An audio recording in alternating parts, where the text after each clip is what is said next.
Good morning, everyone. There's a number of reasons why I'm so excited to be here today, not the least of which is I don't have to be in Albany today. So I was really happy to get in the car at crack of dawn and say, yeah, Governor, you take care of this. I've got to go down and do something with Cornell once again. So it's a good day for me. First of all, I do want to thank our outstanding mayor for your impassioned advocacy on behalf of the residents of the city of New York, in Albany and elsewhere. So you are such an incredible leader, and it's been an honor to work with you, Mayor. And Mayor Bloomberg, I have to tell you, you know how to steal the show. I mean, $100 million, all of a sudden, that's going to be the front page story, right? And well deserved. Well deserved. That is beyond the depths of generosity, and your commitment to this community and the opportunity that it creates will be heralded for generations to come. So thank you very much, Mayor. Thank you. Thank you. And President David Skorton, I commend you on your competitive nature.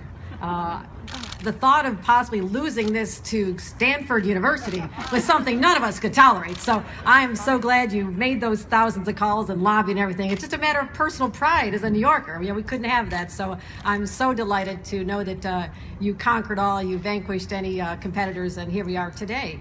But also, Mr. President, as you continue on your next journey to be one of the stewards of America's culture and history at the Smithsonian, please know that your legacy has grown beyond what you did in Ithaca. It is also implanted here on an island named after one of our greatest leaders. So I hope you will treasure that as well. Thank you. Thank you.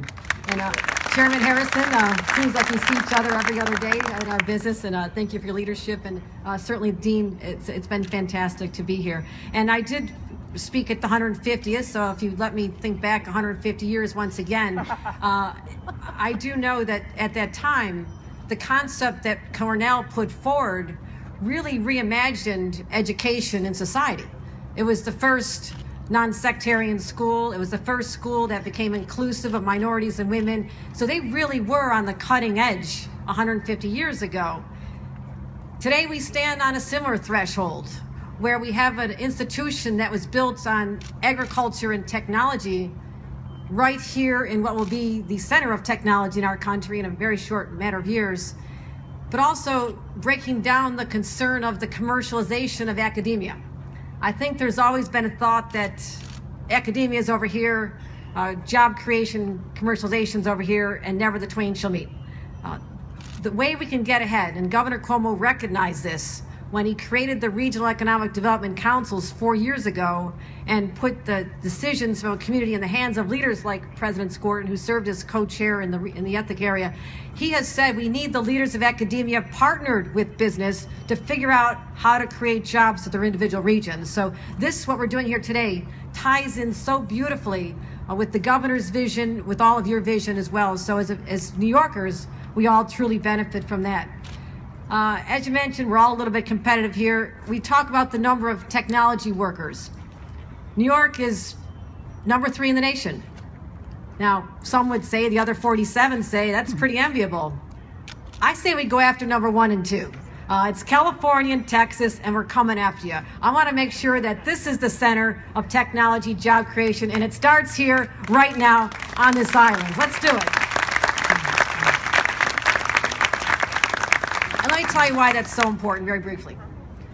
In my position as Lieutenant Governor and as my time as a member of Congress upstate, I have covered every corner of this state. I was in Albany this morning. I was in New York City yesterday. I'm all over. I love it.